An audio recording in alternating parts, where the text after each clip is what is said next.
tackling the subjects they told you never to talk about on the only conservative station in the Bay Area.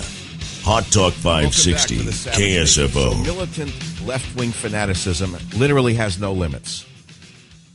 Now that Obama and Panetta are firmly in charge of the military and cutting the military to the bone, women have engaged the anti-American, anti-male, anti-Christian, anti-American ACLU to sue the military, wanting women to serve in combat.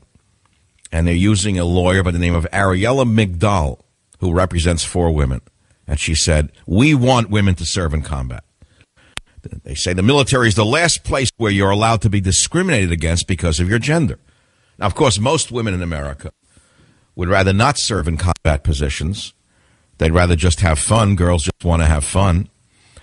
But according to these radical feminists, they'd be much happier in a uniform with a suicide vest on, a vest on to protect against suicide bombs and sniper attacks.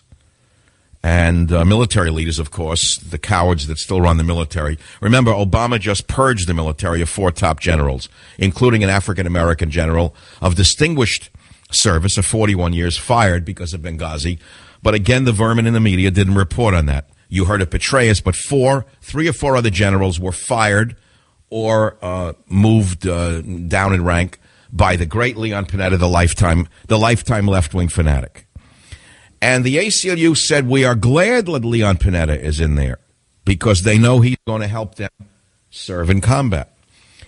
A few military leaders say they want to make sure lifting gender-based barriers would not disrupt the cohesion of the smaller combat ground units and military operations. The Marine Corps' top leader, General James Amos, ordered a survey of 53,000 troops to get their views, including whether they believe women in those small units would distract male Marines from doing their jobs.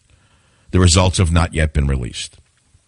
The lawsuit alleges the ban violates constitutional female service members' equal rights. Well, I would say that every left-wing fanatic in the country should volunteer for the military and volunteer to serve on the front lines. I think they should begin at Yale, Princeton, Harvard, Columbia, and all of the other institutions of lower learning. And all of the radical feminists, particularly those in women's studies, should not only be asked if they wish to serve in combat, I think that for the sake of the sisterhood, they should be drafted immediately by Leon Panetta and put in frontline units in Afghanistan.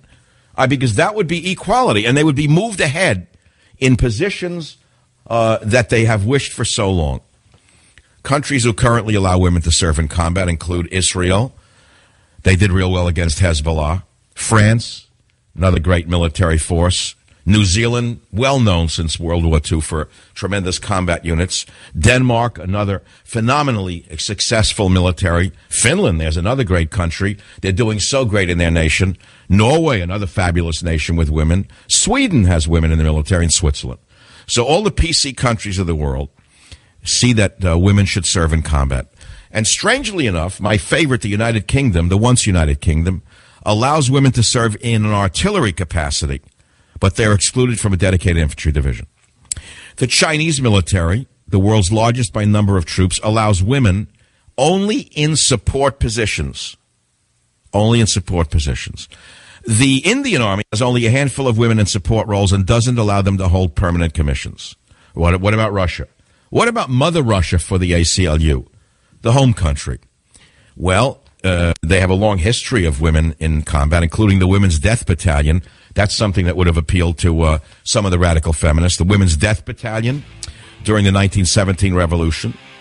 But today, women are not subject to the country's draft. Today in Russia, the women only want to have fun. Today in Russia, the women only want to have beluga. Today in Russia, the women only want to come to L.A. and have Mercedes. Join the Savage Nation. Call now, 855-400-SAVAGE, 855-400-7282.